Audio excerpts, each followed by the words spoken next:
దక్షిణాయన వర్షరతో భాద్రపదమాస కృష్ణపక్ష అష్టమి ఈరోజు బుధవారం. ఈరోజు ఆరిద్ర నక్షత్రం విశేషమైన రోజు. ఈరోజు మనమందరూ కూడా అష్టమి బుధవారం ఆరిద్ర నక్షత్రం రుద్ర నక్షత్రం కదా, అందువలన అష్టమి రోజు ఆరిద్ర నక్షత్రం చాలా విశేషమైన శివశక్తి కూడిన ఒక విశేషం. ఈరోజు అష్టమి సద్బుద్ధి ప్రాప్తిస్తుంది, అంతేకాకుండా ధైర్యం సాహస లక్షణాలు మనలో పెరుగుతాయి. అందువల్ల ఈరోజు మనమందరూ కూడా ఓం రుద్రాయ నమః అనే నామాన్ని జపిద్దాం. ఓం రుద్రాయ నమః, ఓం రుద్రాయ నమః, ఓం రుద్రాయ నమః, ఓం రుద్రాయ నమః, ఓం రుద్రాయ నమః. ఈ నామాన్ని జపించండి. రుద్ర అంటే ఈశ్వరుని అనుగ్రహం ప్రాప్తిస్తుంది. తత్పురుషాయ విద్మహే మహాదేవాయ ధీమహి తన్నో రుద్ర ప్రచోదయాత్ అంటే పరమేశ్వరుడి గాయత్రి మంత్రంలో కూడా రుద్ర అనే వస్తుంది. రుద్ర అంటే కోపిష్టవాడు అని చాలామంది అనుకుంటూ ఉంటారు, రుద్రలాగా కనబడుతున్నాడు. నిజంగా అది తప్పు. రుద్ర అంటే సౌమ్యం కూడా, రుద్ర అంటే వెలుగు, రుద్ర అంటే అద్భుతము అని, రుద్ర అంటే కించిత్ అని, రుద్ర అంటే మహాసౌందర్యం అని, రుద్ర అంటే ప్రశాంతత అని, రుద్ర అంటే చీకటిలో నుంచి వెలుగు అని, ఇలా చాలా అర్థాలు వస్తాయి. అంత గొప్పది రుద్రనామం. దయచేసి ఈరోజు మీరు రుద్రనామం జపించండి. శివ చైతన్య శక్తి మీపై ప్రభావం చూపిస్తుంది. శివానుగ్రహంతో మానసికంగా ప్రశాంతతను ఉండొచ్చు, జ్ఞానం పెరుగుతుంది, సద్బుద్ధి ప్రాప్తిస్తుంది, సంకల్పము సిద్ధిస్తుంది. ఇక ఈరోజు మంచి మాట. మీరు ప్రపంచానికంతా మంచివారు అని అనిపించుకోవాల్సిన అవసరం లేదు. మిమ్మల్ని ఎవరైతే నమ్ముకో ఉంటారో వాళ్ళకి మంచివారుగా ఉండండి. ఖచ్చితంగా వాళ్ళే మీకు మంచి ప్రపంచాన్ని చూపించగలరు. ఇదే ఈరోజు మంచి మాట. ఇక రోజు మన ఇళ్లలో పూజ చేస్తూ ఉంటాము. పూజ చేస్తూ ఉన్నప్పుడు ఎన్నో రకాల పుష్పాలని మనం అర్చిస్తూ ఉంటాం. అంటే ప్రతి పుష్పానికి కూడా తనదైన శక్తి ఉంటుంది, ప్రతి పుష్పానికి కూడా తనదైన ఒక గొప్ప అనేది ఉంటుంది. సూర్యుడికి విశేషంగా మనము ఎటువంటి పుష్పాలతో పూజిస్తామంటే ఎర్రటి పుష్పాలు అంటాం. చూడండి, జపాకుసుమ సంకాశం కాశపేయం మహాద్వితిం తమోరిం సర్వపాపజ్ఞం ప్రణతోస్మి దివాకరం. జపాకుసుమ, జపాకుసుమ అంటే ఏం చెప్పండి? మందారపు పువ్వు, సూర్యుడికి ఇష్టమైనది. చాలామంది మందారపు పువ్వుని దేవుడి పైన పెట్టకూడదు, మందార పువ్వు పూజకి అర్హం కాదు అంటున్నారు. నిజం చెప్పాలా అంటే బ్రహ్మచార్య దేవతలకి మరియు విశేషంగా పురుషతత్వ దేవతలకి, విశేషంగా ఈశ్వరుడికి అత్యంత ప్రియమైన పుష్పమే అది. కానీ ఎవరో తెలియదు, కానీ ఎవరు అనుభవంతో చెప్పారో కానీ ఆ పువ్వు నిషిద్ధం అనేసారు. ఇటువంటివి ఎందుకంటే పూర్వంలో మీకు తెలుసో తెలీదో మన ఇళ్లల్లో ప్రతి ఇంటి ముందు ఇదే చెట్టు ఉండేది. ముద్ద మందారం ఉండేది, రెక్క మందారం ఉండేది, తెల్ల మందారం కూడా ఉండేది. ఈ తెల్ల మందారాల్ని స్త్రీ దేవతలకి అలంకరించేవారు, ఎర్ర మందారాన్ని పురుష దేవతలకి అలంకరించేవారు.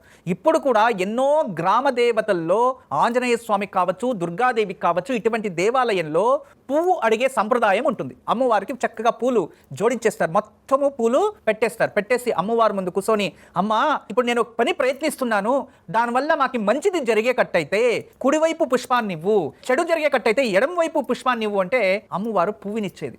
అటువంటివి ఎన్నో అద్భుతాలు నేను పూజించే దేవాలయంలో, నేను పెరిగిన దేవాలయంలో, ఇప్పుడు సుప్రసిద్ధమైన దేవాలయం. ఎప్పుడైతే నాకు ఈ చిన్న వయసు నుంచి ఒక కోరిక ఉండేది, అంటే ఒక 4-5 సంవత్సరాలు ఉండేటప్పుడు ఇంటి పైన ఫ్లైట్ ఇలా వెళ్తే మేము ఇంట్లోపల నుంచి టాటా చెప్పేవాళ్ళం. వాళ్ళకి వినబడుతుందో లేదో తెలియదు. టాటా ఆ సౌండ్ వస్తే సౌండ్ ఎక్కువ వినబడుతుంది అని ఇళ్లలో వెళ్ళి దూరుకునేవాళ్ళం. కిటికీలో నుంచి టాటా బాయ్ బాయ్ చెప్పేవాళ్ళం ఫ్లైట్ని చూసి, అంటే ఆకాశంలో వెళ్ళే విమానాన్ని. మన పూర్వంలో ఇంటి బయట ప్రతి చోట కూడా ఈ మందార పూలే ఉండేది. ఆ పూలతో పూజించేవాళ్ళం, అవును కదా. తర్వాత ఇప్పుడు అనేక విధమైన పూలు మనము విలేజెస్ నుంచి సిటీకి వచ్చాం. మన ఇంటి దగ్గర ఎన్నో చెట్లు పెంచుకుంటున్నాము. కొత్త కొత్త హైబ్రిడ్ పుష్పాలన్నీ వచ్చేస్తున్నాయి. తర్వాత ఎన్నో పూజకి పనికొచ్చే పుష్పాలు. పారిజాతం చెట్టు ఎవరు చూసేవారు చెప్పండి? ఏదో దేవాలయం దగ్గర ఎక్కడో ఉండేవి. ఇప్పుడు ప్రతి ఇంట్లో పారిజాతం చెట్లు పెంచుతూ ఉన్నారు. ఎంత అద్భుతం. సంపంగి పూలు ఎంతో మందికి తెలియదు. ఇప్పుడు కూడా కొన్ని గోల్డెన్ చంపా ఉంటుంది అని ఎంతో మందికి తెలియదు. ఇప్పుడు కూడా సంపంగి పువ్వు అంటే మా ఊర్లో ఇది అంటారు, ఇంకొక ఊర్లో ఇది అంటారు. ఒరిజినల్ గోల్డెన్ చంపా అని ఇంకా చాలా మందికి తెలియదు. అలా పుష్పాలే ఎన్నో తెలియని వాళ్ళు ఉన్నారు, చూడని వారు ఉన్నారు. కొత్తగా ఎవరో వచ్చేసి ఈ పుష్పాన్ని పెట్టకూడదు అంటే మనం ఏం చేస్తాం చెప్పండి?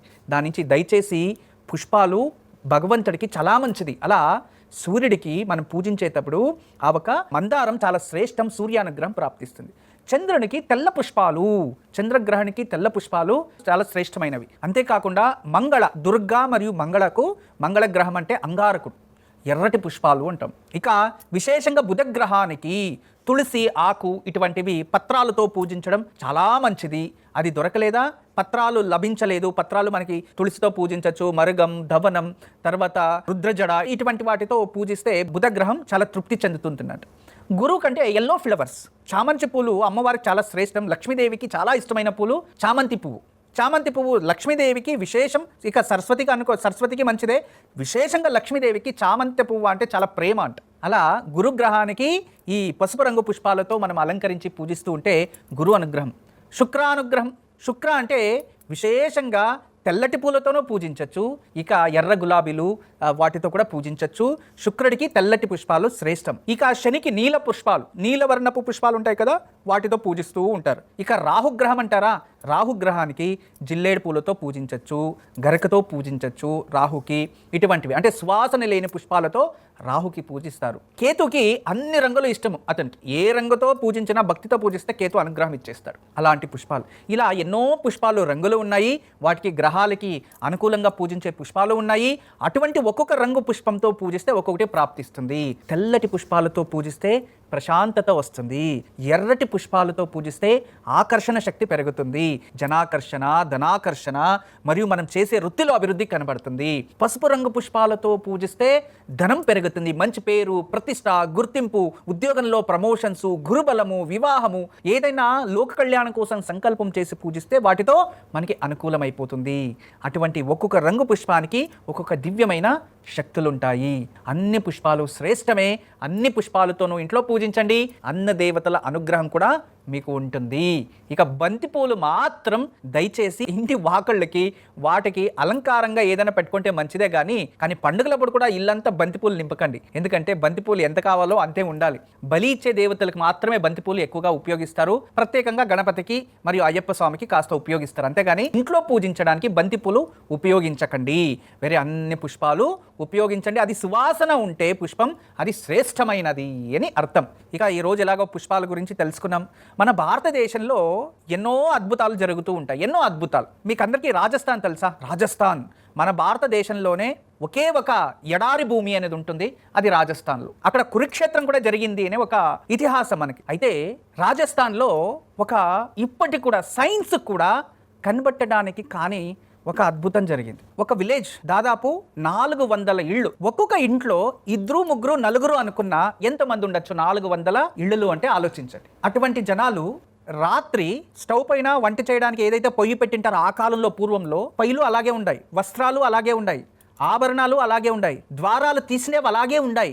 ఒక్క మనిషి కూడా ఎడారి నుంచి బయటకు వచ్చినట్టు బాట లేదు, అడుగు జాడు లేదు, ఏమీ లేదు.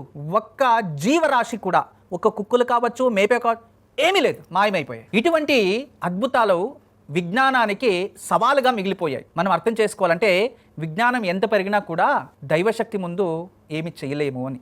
అందువలన దైవశక్తిని పరీక్షించకుండా అర్థం చేసుకుంటే మంచిది అనేది నా అభిప్రాయం. గురుజీకి ఈరోజు ఆలయం అద్భుతంలో ఏం తెలియజేయబోతున్నారు? ఈరోజు ఆలయం అద్భుతం. అవును, అద్భుతాల్లో మన ఆలయాలకి మించిన అద్భుతాలు ఎక్కడున్నాయి చెప్పండి? మన తెలుగు రాష్ట్రాల్లో, అది విజయవాడ సమీపంలో నరసింహస్వామి దేవాలయం ఉంది. ఎంత అద్భుతం తెలుసా? అక్కడ వెళ్ళిన వాళ్ళంతా తీయని ప్రసాదాన్ని తీర్థరూపంగా స్వీకరించి వస్తారు. ఎందుకు అంటే దేవాలయం పేరే పానకాల నరసింహస్వామి అని. అక్కడ మనం పానకం తీసుకెళ్ళి, మీరు ఎంతైనా తీసుకెళ్ళండి, ఒక డ్రమ్ తీసుకెళ్తారో తీసుకెళ్ళండి, పానకం పోయండి, పోసేసిన తర్వాత సగమే మీకు వస్తుంది, సగం దేవుడే ఉంచుకుంటాడు అనే నమ్మకం. ఆ సగాన్ని అందరూ తీర్థంగా స్వీకరిస్తారు. ఎంత అద్భుతం చూడండి. భగవంతుడు నిద్రించేది కూడా గోచరిస్తూ ఉంటుందంట అక్కడ. భగవంతుడు ఊపిరి పీల్చేది కూడా రాత్రిపూట తెలుస్తుందంట.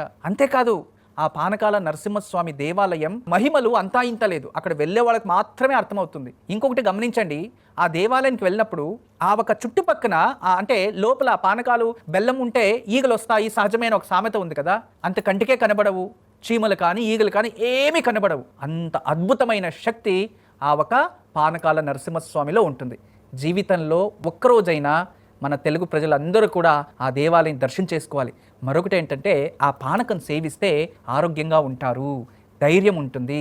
పిల్లలు ఆ పానకం సేవిస్తే వాళ్ళు మొండితనం పోతుంది అనే నమ్మకం ఉంది. అలా అనుకూలమైతే వెళ్ళి ఆ నరసింహస్వామిని దర్శనం చేసుకొని పానక ప్రసాదాన్ని స్వీకరించి తీయగా వచ్చి తీయని జీవితాన్ని పొందండి.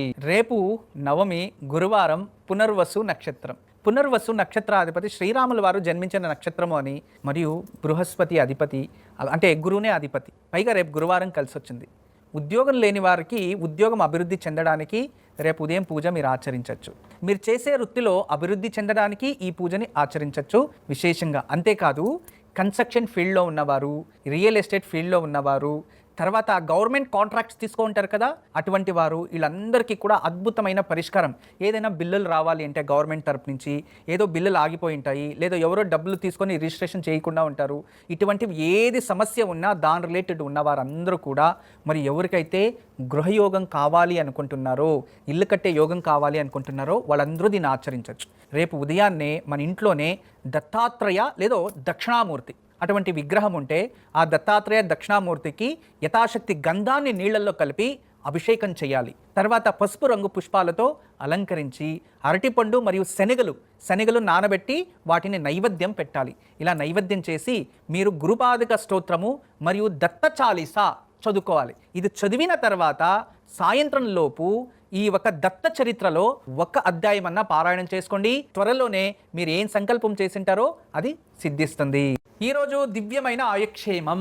ఈరోజు ప్రత్యేకంగా స్త్రీలకు ఉపయోగపడుతుంది, పురుషులకి ఉపయోగపడుతుంది. అటువంటి దివ్యమైన ఆయుక్షేమం ఈ కాలంలో చిన్న పిల్లలతో నుంచి, అంటే పుష్పవతి అయినప్పటి నుంచే చాలామందికి ఋతుస్రావంలో ఇన్బ్యాలెన్స్, అంటే పోస్ట్పోన్ అవుతూ ఉండడం. దానికి కారణం అంటే కొందరు హార్మోన్ ఇన్బ్యాలెన్స్ అంటారు, ఇంకా కొందరైతే పీసీఓడి ప్రాబ్లం అంటారు. ఇటువంటి సమస్యలు పురుషుల్లో ఇక చాలామంది ఒత్తిడి వల్లనో, లైఫ్ స్టైల్ వల్లనో, ఆరోగ్యం మంచిగా లేకో, లేదా ఫుడ్ హ్యాబిట్స్ వల్లనో జీర్ణశక్తి నశిస్తూ ఉంది. మరియు కాన్స్టిపేషన్ ప్రాబ్లమ్స్ కూడా వస్తూ ఉన్నాయి. పీసీఓడి ప్రాబ్లం ఉన్నా, ఋతుచక్రంలో ఏదైనా వ్యత్యాసాలు ఉన్నా, మరియు డైజెషన్ సిస్టమ్ ప్రాబ్లం ఉన్నా, వీటన్నిటికీ కూడా అద్భుతమైన పరిష్కారం ఈ ఒక పత్రం. ఇది ఐబిస్కస్ ముద్ద మందారపు ఆకు. ముద్ద మందారం చెట్టు ఉంటుంది కదా, ఈ ఆకు దీన్ని ఎలా సేవించాలి అంటే చాలా ఈజీ. ఇది టేస్టు చాలా బాగుంటుంది. పచ్చి ఆకును కూడా తినచ్చు, ఏం ప్రాబ్లం లేదు. కానీ దీని అన్నిటికీ అద్భుతంగా అందరూ సేవించవచ్చు, చిన్నపిల్లలు కూడా సేవించవచ్చు. గ్యాస్ట్రైటిస్ రాదు, మళ్ళీ స్కిన్కి చాలా మంచిది, యాంటీ ఏజ్ ప్రాపర్టీ. ఇది యంగ్గా కనబడుతూ ఉంటారు. ఇప్పుడు మన చిన్న పిల్లలు ఉంటారు, మగపిల్లలు, వాళ్ళు తినచ్చా తినకూడదని, అన్ని ఏజ్ వాళ్ళు కూడా దీన్ని సేవించవచ్చు. మీరు ఏం చేయొచ్చు అంటే పొద్దున్నేనే కొన్ని ఆకులు తీసుకొని నీళ్ళల్లో బాగా కడిగేసి, మనం బియ్యం నానబెడతాం కదా, ఏది దోశ పిండి, ఇడ్లీ పిండి అని, దాంట్లోకి ఇది వేసేసి నానబెట్టేయాలి. మళ్ళీ సాయంత్రము దీంతో సమేతంగా బాగా రుబ్బేయాలి, బియ్యంలో రుబ్బేయాలి. తర్వాత రాత్రి అలాగే పెట్టి మరుసటి రోజు దోశ వేసుకొని తినచ్చు. లేదు అంటే అప్పటికప్పుడే బాగా తెచ్చి మిక్సీకేసి బాగా పేస్ట్ చేసి, దోశ పిండి రెడీ ఉంటుంది కదా, దాంట్లోకేసి కలిపేసి దీన్ని దోశల్లాగో లేదో ఇడ్లీలాగో చేసి ఇంట్లో మీరు ఏదైతే చట్నీలాగా తింటారో అలా ఆహార పదార్థంగా వాడుతూ ఉంటే చాలు. లేదో రోజుకి 4 ఆకులు పచ్చి తింటూ ఉన్నా పీసీఓడి ప్రాబ్లం త్వరగా వెళ్ళిపోతుంది. ఇలా దోశ విధానంగా రొట్టె చేసుకుని కూడా తినచ్చు. ఇలా మీకు అనుకూలమైనట్టు వీటిని వాడుతూ ఉండండి. లేదు దీన్ని గ్రీన్ టీ లాగా తాగుతాము అన్నా కూడా ఆకులను బాగా తెచ్చి అప్పటికప్పుడు ఉడకబెట్టి ఆ నీళ్ళని సేవిస్తూ ఉన్నా చక్కగా ఆరోగ్యానికి మంచిదే. అంటే సేవించడానికి చాలా విధానాలు ఉన్నాయి, కానీ అన్ని విధాల ఆరోగ్యానికి చాలా స్వచ్ఛమైనది మరియు చాలా మంచిది. దీన్ని ఉపయోగించండి. ఈరోజు దివ్య దేగులం, దివ్య దేవాలయం, దివ్య మందిరం. మనకందరికీ వినాయక అంటే ఎంతో ప్రేమ, మరియు చాలా అద్భుతమైన ఒక దేవాలయం, సిద్ధి వినాయక దేవాలయం. మహానగరి అంటే ముంబైకి ఎన్నో పేర్లున్నాయి. సముద్ర తీరం చాలా విశేషమైనది. పూర్వంలో ఇంపోర్ట్ ఎక్స్పోర్ట్ చేయడానికి ముంబై సముద్ర తీరం దగ్గరలో ఉంది అని ఎన్నో వందల సంవత్సరం పూర్వం నుంచినే అది మహానగరి. అందుకే దానికి మహానగరి అనే పేరు వచ్చింది. అలా అక్కడ ఇప్పుడు కూడా బిజినెస్లు చాలా జరుగుతూ ఉంటాయి. అటువంటి మహానగరిలో చాలా మంది వెళ్ళి ఏ కోరిక కోరుకున్నా అది సిద్ధిస్తుంది. అందుకే సిద్ధి వినాయక అని పేరు వచ్చింది. చాలా అద్భుతంగా దర్శనమిస్తూ ఉంటాడు. టెంపుల్ చాలా పెద్దది, మూర్తి చిన్నగా ఉంటుంది లోపల. నేను రీసెంట్గా వెళ్ళి దర్శనం కూడా చేసుకొచ్చాను. నేను మా శ్రీమతి వారి సమేతంగా వెళ్ళి దర్శనం చేసుకొచ్చాం. చాలా అద్భుతమైన దేవాలయం, ఏదో ఒక విధమైన ఆనందం. ఆ గణపతిని చూస్తూ ఉంటే చాలా ఏదో తెలియని ప్రేమ పుడుతుంది ఆ గణపతి పైన. అంత అద్భుతంగా, అంత సౌందర్యంగా, అంత ముద్దుగా ఉంటాడు. ఇక మనమందరూ కూడా ఇంట్లోనే కూర్చొని చక్కగా సిద్ధి వినాయక స్వామిని దర్శనం చేసుకుందాం. ఈరోజు దివ్యమైన వాస్తు పరిష్కారం. చాలామంది ఈ కాలంలో ఇళ్ళల్ని, అంటే వాళ్ళ పూర్వీకులు ఇచ్చిన ఇళ్ళు, తాతగారులు, కుటుంబ సభ్యుల నుంచి వచ్చిన ఆస్తులు, పిత్రాజిత ఆస్తులు, ఇల్లుని ఎక్స్టెన్షన్ చేయాలనో లేదా దబ్బేసి కట్టాలనో ఇలా చేసేటప్పుడు చాలామందికి వాళ్ళ ఇళ్లలో పూర్వం నుంచి బాయిలు, బోర్వెల్స్ ఉంటాయి. బావిలు ఎక్కువ శాతం ఈ ఒక నీళ్లు పూర్వంలో తీసేవారు. కొన్ని ఇళ్లలో అయితే బావిలు ఎండిపోయాయి. ఆ బావిలో నీరు లేనప్పుడు దాన్ని ఏం చేయాలో తెలియకుండా కొంచెం కొంచెమే మూసేస్తూ ఉంటారు. మూసేసిన తర్వాత ఇల్లు కట్టేస్తూ ఉంటారు. దయచేసి ఎన్ని వందల సంవత్సరాలైనా బావి మూసేస్తే దాంట్లో పాతాళం నుంచి వచ్చే ఎనర్జీస్ అనేది వస్తూనే ఉంటుంది. ఒక సైంటిస్టులు ఎక్కడైతే అండర్లో బోర్ పాయింట్ ఉంటుందో లేదా నీరు అంశం ఎక్కువ ఉంటుందో ఆ ప్రదేశంలో ఇల్లు కట్టినప్పుడు అక్కడ ఆ మనిషి నిద్రిస్తూ ఉంటే అతని భవిష్యత్తులో డయాలిసిస్ చేసుకునే పరిస్థితి వస్తుందని ఒక సైంటిస్ట్ రిలీజ్ చేశారు. చెన్నైలో సైంటిస్ట్ ఆర్టికల్స్ రాశారు. ఇది దాదాపు 15 years బ్యాకే. మనం ఆల్రెడీ దీని గురించి చర్చించుకున్నాం కూడా. అంటే ఆ ఎనర్జీస్ వల్ల ఖచ్చితంగా ఎఫెక్ట్ ఇస్తుంది. తర్వాత కొన్ని చోట్ల నదీ తీరంలో వృక్షాలు ఇలా పెంచినప్పుడు ఆ నదీ ప్రవాహంకి మట్టి కొట్టుకుపోయి ఇలా వంగిపోయి ఉంటాయి. అంతేగాని చాలా చూడండి ఇలా స్ట్రైట్గా పెరిగేవి ఇలా ఉంటాయి. అంటే ఆ ఎనర్జీ ఇలా పోతూ చెట్లు భూమిపై చాలా వరకు తిరిగి ఉంటాయి. అటువంటి ప్రదేశాలను కూడా ఎగ్జాంపుల్ పెట్టి అతను ఆ సైంటిస్ట్ మనకి ఆర్టికల్స్ రాశారు. అయితే నేనేం చెప్తున్నా, దయచేసి బావి ముయ్యడానికి కూడా ఎన్నో కారణాలు కావాలి మరియు శాస్త్రరీత్యా ముయ్యాలి. బావిని మూసేటప్పుడు ఏం చేస్తారంటే గంగా జలాన్ని లోపల పెట్టి లేదా శంఖలో ఒక నీరుని పెట్టి దాన్ని ఇలా లోపల పెట్టేసి మూసేస్తూ ఉంటారు. అది ఎండిపోయిన బావి అయితే. కానీ నీరున్న బావిని ఏ కారణానికి ముయ్యకూడదు. ఇది పూర్వంలో దాదాపు ఒక 20 years బ్యాక్ మా గురువుల అనుభవంతో జరిగిన ఒక విషయం. ఒక గ్రామంలో పెద్ద జమీందారు, ఆయన ఇల్లు కట్టాలి. ఇక ఎందుకులే బావి ఇంటి దగ్గర మూసేసి పెద్దగా ఇల్లు కట్టుకున్నాము, బోర్వెల్స్ అన్నీ వచ్చేసాయి కదా, ఇప్పుడు బావి ఎందుకు ఎవరు చేస్తారులే అని బావిని మట్టేసి మూసేశాడు. ఇల్లు కట్టేశాడు. గృహప్రవేశం అయిపోయింది. వెళ్ళిన తర్వాత ఆ ఇంట్లో ఒక్కొక్కరిదే చాలా పెద్ద ఫ్యామిలీ, చాలా పెద్ద కుటుంబం. దాదాపు ఒక 30 మంది ఉంటారు. అన్నా తమ్ముళ్ళు అంతా అదే ఇంట్లోనే. ఒక్కొక్కరే స్వర్గస్థులు అవుతూ వస్తే ఒకే సంవత్సరంలో దాదాపు 7 మంది చనిపోయారు కుటుంబ సభ్యులు. తర్వాత మా గురువు గారి దగ్గరకు వచ్చి ప్రశ్న అడిగితే మా గురువుగారు అది ఎంత ఆశ్చర్యం అంటే అప్పుడు నాకు ఆశ్చర్యం, ఇప్పుడు కాదు, అప్పుడు నాకు ఆశ్చర్యం. మీ ఇంట్లో బావి పూడ్చారా? అవును స్వామి పూడ్చారు. ఇది నా ముందర జరిగినది. అందులో తాబేలు ఉండిపోయి ఉంటే దానిపై నా మట్టేసి మూసేశారు, సంతతి నశించింది. ఇక మీ జీవితం కూడా ఇలా కుటుంబంలో కూడా ఇలా జరుగుతూ ఉందయ్యా అన్నారు. అవునా స్వామి అంటే సరే అని పెద్ద జమీందారు, 100 ఎకరాల భూమి ఉంటుంది వాళ్ళది, అన్నాదమ్ములది అంతా. తర్వాత వెళ్ళి ఆ బావిని మళ్ళీ తీయించారు వాళ్ళు. తీస్తే లోపల చనిపోయిన తాబేలులు 15 తాబేలులు ఉండే. చనిపోయిన తాబేలులు అంటే దొరుకుతాయి కదా తీస్తే మట్టిలో నుంచి, చనిపోయినవి దాని స్కెల్స్ అవన్నీ తీయించారు. మళ్ళీ నీరు దొరికింది. తర్వాత వాళ్ళు ఏం చేశారంటే అదే ఇంట్లో పర్మనెంట్గా ఇప్పుడు బావిలాగే ఉండిపోయింది. ఇప్పుడు ఆ నీళ్ళను కూడా తీస్తున్నారు, దాన్ని ఉపయోగించుకుంటున్నారు. ఇప్పుడు కూడా ఆ నీళ్లు వాళ్ళు సేవిస్తారు కూడా. అలా ఇంట్లో బావిని మూసేసి ఏ కారణానికి ఇల్లు కట్టకూడదు. ఇది మాత్రం గుర్తించుకోండి. అలా ముయ్యాలి ఎండిపోయింది అంటే మీరు దాంట్లో శంకు నీళ్లు పెట్టడానికి కాకపోతే ఈ ట్రయాంగిల్ శ్రీవాస్తయంత్రం ఉంటుంది కదా, దాంట్లో చక్రం ఉంటుంది. ఏ చక్రం ఉంటుంది? మృత్యుంజయ చక్రము ఉంటుంది, శ్రీ చక్రము ఉంటుంది, హనుమాన్ చక్రం, కార్యసిద్ధి చక్రం, అంటే 9 చక్రాస్ ఉంటాయి కదా. అది అక్కడ పెట్టేయడం వల్ల ఏమవుతుందంటే భూమిలో నుంచి ఎటువంటి నెగిటివ్ ఎనర్జీ రాకుండా ఆ చక్రంలో ఉన్న కాస్మిక్ ఎనర్జీ జలానికి ఈక్వల్ అవుతుంది. అప్పుడు దాన్ని మనం మూసేసినా కూడా మనకి ఆ ఇంటికి ఎఫెక్ట్ ఏమీ ఇయ్యదు. ఎప్పుడే కానీ ఎన్ని సంవత్సరాలైనా ఆ బావి ఉన్న చోటు దానిపైన ఇల్లు కడితే మాత్రం ఆ ఇంట్లో ఉన్న యజమానులకి అనారోగ్యం అనేది శాస్త్రం. జాగ్రత్త వహించండి. ఈరోజు దివ్యమైన యోగక్షేమం. ఈరోజు సాయంత్రం అష్టమి ఆరిద్ర నక్షత్రంలో వచ్చింది. ఈరోజు శత్రు విజయానికి, శత్రువుల నుంచి ఆపదలుంటే వాటి నుంచి బయటికి రావడానికి, ఇక కోర్టు గొడవల్లో ఇబ్బందుల్లో చిక్కేసుకున్నాము, మాకు ఏదో సమస్య, బెయిల్ కూడా దొరకలేదు, లేదు కోర్టు మా వైపు జరగలేదు, మేము ధర్మంగా ఉన్నాము అయినా కూడా మాకు చెడు పేరు వచ్చేసింది, లేదు ఎవరో నాకు చెడు ప్రచారం చేసి నాకు వివాహం జరగలేదు అని ఇలా ఎటువంటి శత్రు బాధ ఉన్నా ఒకే ఒక పరిష్కారం. ఈరోజు వేపాకు అంత తెచ్చి ఎర్రటి నీళ్లలో వేపాకు వేసి కాకరకాయని మధ్యకి కట్ చేసి దాని లోపల ఉన్న కుడుమంతా తీసేసి అందులో నెయ్యి కానీ కొబ్బరి నూనె కానీ పోసి లేదా వేప నూనె పోసి దీపాలు వెలిగించాలి. కాకరకాయలో దీపాలు వెలిగించి దాని ముందు కూర్చొని కాలభైరవ అష్టకాన్ని ప్రార్థించి కాలభైరవాన్ని పరిపూర్ణంగా నమ్మి నమ్మకంతో ఆచరించి ఆ నీరుని మీ సంకల్పం ఏముందో అది తెలుసుకొని ఆ ఎర్రటి నీళ్ళని తలపైన ప్రోక్షణ చేసుకోండి. తర్వాత దీపాలు కొండెక్కిన తర్వాత ఆ కాకరకాయలు డస్ట్బిన్లో వేసేసి ఆ నీరుని చెట్టుకి పోసేయండి. ఇంతే. ఇలా చేస్తే ఎటువంటి అపవాదాలు నిందలున్నా దాని నుంచి విముక్తి, కోర్టుల్లో జయం, ధర్మ మార్గాన్ని ఎన్నుకున్న వాళ్ళకి ఖచ్చితంగా జయం, శత్రువుల నుంచి ఎటువంటి సమస్యలు రాకుండా శత్రు జయం లభిస్తుంది.